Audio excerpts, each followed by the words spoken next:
Good morning, everyone. This is Anna here, and in this video, I just wanted to talk to you a little bit about what I've been doing and why it's been such a long time since I've made a video. Um, just life happens, right? And I just wanted to talk to you a little bit about a series of events that prevented me from making some videos, and I've been really working on other things right now, but I'm back to doing clay. And as you can see here, I just made this leaf, which I have a video. It's a little frog with an incense. It's an incense holder. But I've made a video with how I made this leaf by imprinting the leaf onto the clay. And I wanted to show a little bit how I make these frogs, which I love making them, even though I'm super scared of frogs. But I am gonna show you the basic shape that I start with, and then just the legs and the arms are just coils.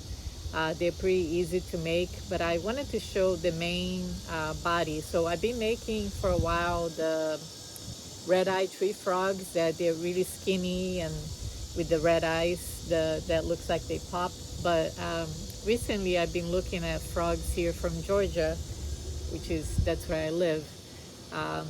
And it's pretty much you look at the pictures and study a little bit of, what their bodies and legs and what they look like. And anyways, I was gonna zoom in and let you see how I make these shapes, and we'll talk a little bit while I do that. I just wanted to show you while I'm here working on these little guy. Anyways, I am gonna take this incense from his mouth before I poke my eye out. Anyways, this one is gonna be for me, but I am making several others that are gonna be coming up soon.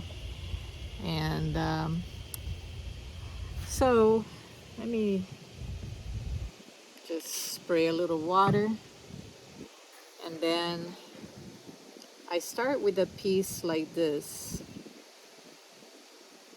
And it all depends on the size, right? If you're making a huge leaf, you would want something bigger. So it has to be a little proportional to what you're making. When I put my frogs on my mugs, they are a little bit smaller than this. So it all depends on what you're making. So I start with a piece like this shape. And this clay is already drying. So what I work first is his head.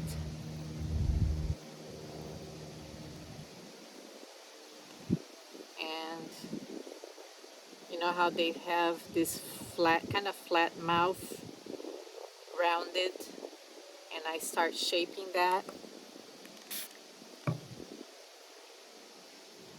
Just kind of squeezing a little bit the front of it right here and making it rounded,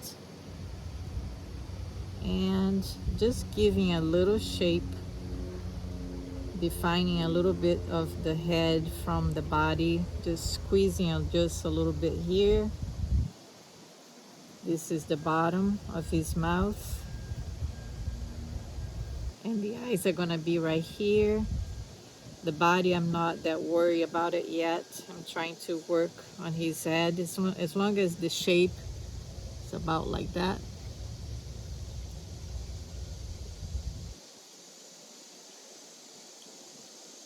So that's the head, and the body is a little bit more rounded. Again, you have to study a little bit of what kind of frog you're making. I have this tool here that is actually for doll making, and you can find these, maybe even Michael's might have it, but it's wood, and it has these spheres on each end, and I have a whole set of them. They're different sizes. and they're great for this here. So what I usually do for the eyes or the eye socket, I looking at me, like this is the front, I kind of make it on an angle so that it's not completely on the sides, but you can also see his eyes from looking at front, looking at it in the front. So and the other one is gonna be about there.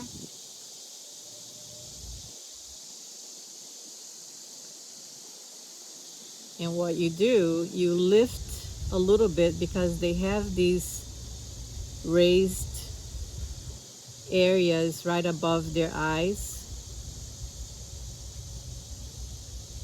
So you try pushing it slightly with these two. If you don't have these, you can find something just as long as it's rounded that you can poke it.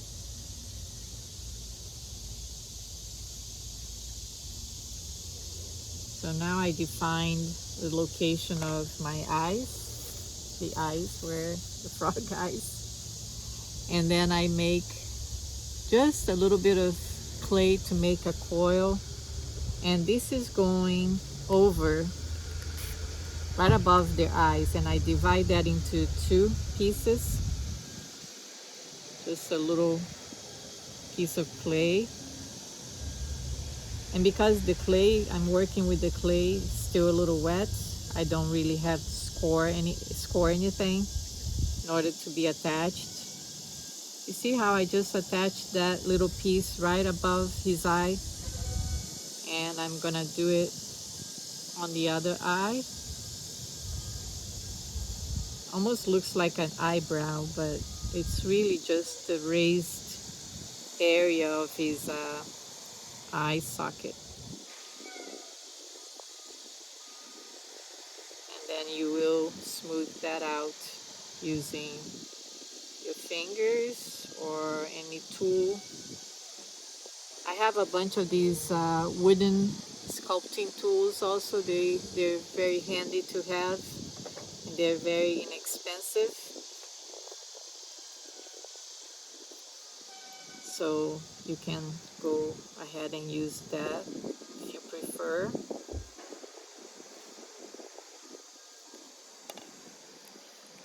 I usually have a little bowl with water, but I brought my sprayer bottle out here and I forgot to have a bowl, so I'm using just this spray bottle. So do you see how, looking from the back, that's raised, but you want to blend that clay with the rest of the clay. You don't want that coil to show, right? But you still want to have the area that is raised.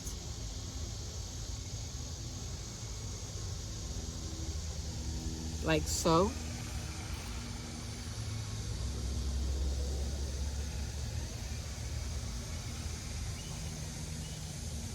I'm making his mouth just a little more rounded here.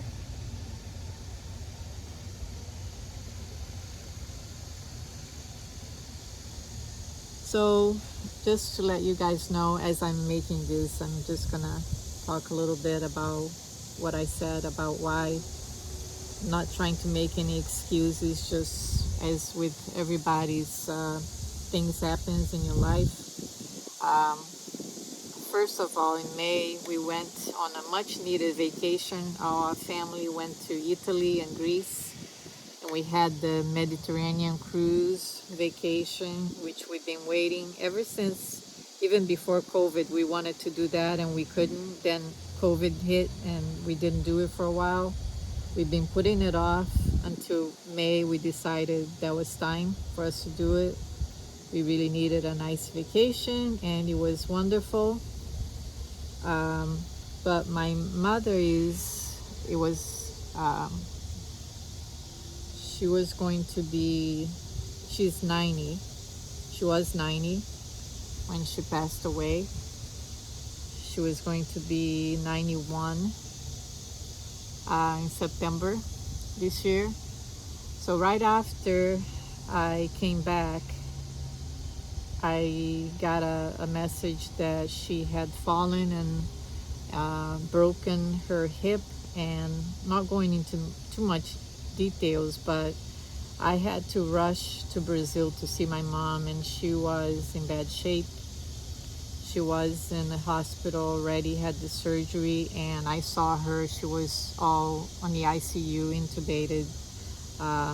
So that happened very fast. I didn't get to see her. She was sedated, but I got to see her. But really, she just deteriorated from there, and she ended up passing away when I was there.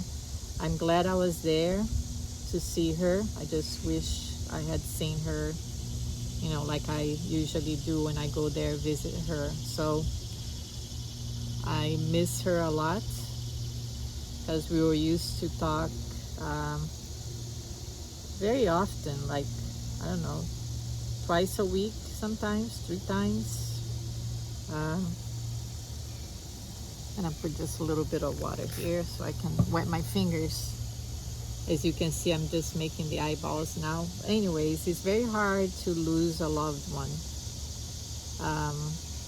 I miss my mom a lot, and I was there also to help my sister with a bunch of things that needed to be done. I think I spent about a week over there. So here I'm attaching the eyes. And anyways, when I came back, I wanted to be busy, and I wanted to work in my yard, because that's another passion of mine. I love landscaping, and really I'm trying to recreate the beautiful area I had on my other house, as this here is a new construction. We moved in 2021, so everything I have is pretty new. Like, as you know, with the new construction, you start from scratch pretty much, you know. So I'm very inspired by nature, so I wanted to recreate what I had in my other house, which I had a beautiful garden, which was 11-year-old garden that I had worked a lot, and then I wanted to do something similar here. So that's what I've been doing. And now this patio area where I'm sitting it's very inspiring area to work with clay. I wanted to make that not just for me, but for my whole family. But it's a nice place to have, also to come here in the morning and listen to the birds singing, and it's just very inspiring. But anyways, that's what I was doing, is working on my yard, taking my time to grieve for my mom. I still miss her. I am making a lot of things for the yard, like yard art, which I will be sharing with you all, videos of what I'm making. The bird bath was one of the things I am making. I am making a memorial for my mom, that she loved hydrangeas, and I planted a bunch of hydrangeas next to the house because it's shade. And I am gonna make a little plaque that has a cockatiel, which was her favorite bird, and that would be a little plaque, I don't know, maybe about this size, 8 inches or so. And I'm gonna sculpt the bird, and I'm gonna write something for her in her memory, and I'm gonna put it where the hydrangeas are. I'm just telling you what's coming down the line, what you'll be seeing me do, you know, some things for my house. I haven't worked in stoneware for a while. As you know, I work mainly in porcelain. But once you start working on stoneware, you know, when you work on porcelain, everything has to be really clean, or you end up You don't want to get any of the stoneware color into your porcelain, right? So everything has to be really clean. I only have one kiln. I'm just marking his nose here. So yeah, I only have one kiln, and because I am working on stoneware right now, I figure I might as well do what I need to do out of stoneware, and then I'll go back to making things on porcelain. I'm also making a mural for my sunroom. I'm marking his mouth now. So with one video that I made that didn't work out, that was commercial tiles that I bought out of Facebook Marketplace. And I didn't really know what temperature that those tiles were fired to, or so I tried something and it didn't work out because the tiles were already vitrified. And in order to use that technique, cuerda seca, the tiles have to be porous, so that's why it didn't work out. So I went ahead and bought tiles that were bisque already, rather than making it my own because it's a lot of work. I ended up buying that from my local supplier here, Davin's Ceramics. They're wonderful, and they had the tiles, so I bought a few. And that's another video I'm gonna make again, the cuerda seca, and I'm pretty sure that one will work because they are porous. But it was a nice experiment with those tiles. I mean, I didn't spend much. I think I bought a whole box for like $8. So yeah, I didn't lose much. So hope you can see his little face. Now, let me see what else I wanted to tell you guys. Yeah, so you see now different things that I'll be making. I'll be making the videos just to share my knowledge and what projects I'm working on. With the yard, it's never done, right? I always tell my husband that a garden is never completed. So I always have projects going on. But now that the weather is nicer, before it was so hot I couldn't work in my garage. That's where the studio is. But now that the weather is getting nicer, I can't work there. I do have an air conditioner, but even with the air conditioner, it doesn't really keep up with the heat. So here I am carving the frog because I want him to be hollow. So I just use a carving tool like this to get some of the material from the inside of the frog. But yeah, I'll be able to go back to my studio, start working again, and it feels good to be back with clay, because clay to me is a therapy, so relaxing.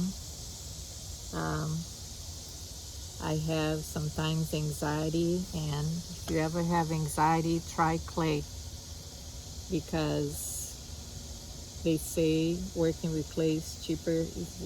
Is the cheapest therapist that you have. It's very relaxing. If you don't have a kiln, you don't have a lot of the materials or tools that you need, if you can get clay and just work with your fingers and just work with some things that you have around the house, you can always find a place that will fire things for you.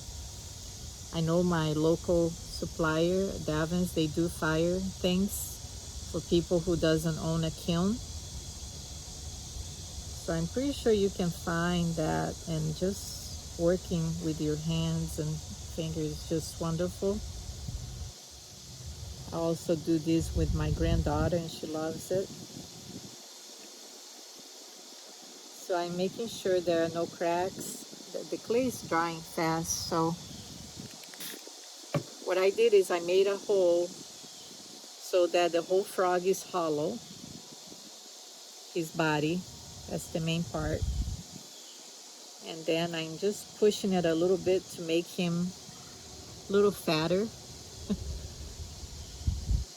then also here on the sides.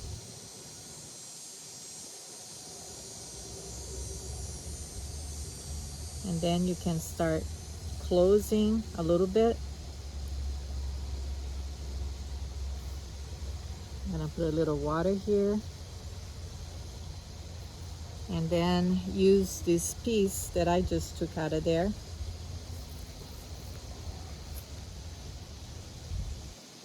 Make almost like, kind of like a flat piece of clay. Yeah, it is starting to get hot now. It was so nice here earlier. I mean, there's still a little breeze, but it was so nice earlier with the breeze and the shade. I start getting sun here about 11 o'clock.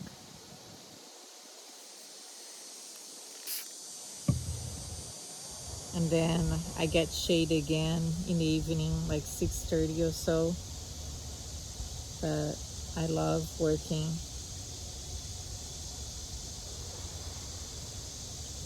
in the shade. So all I'm doing is putting a little water, covering that, and then making sure that it's going over with my fingers like that.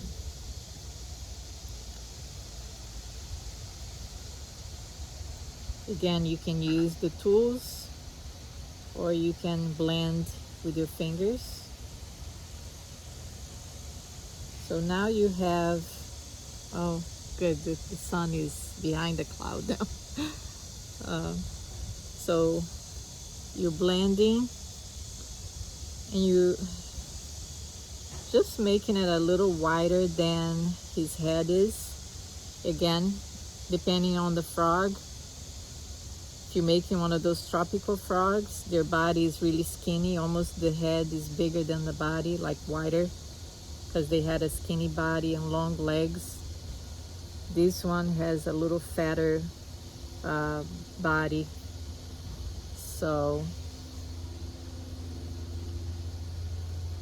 and then they have something here on their backs too. I don't know, just from looking at pictures, it has like a pronounced piece of, I don't know if it is cartilage or what it is, that sticks out.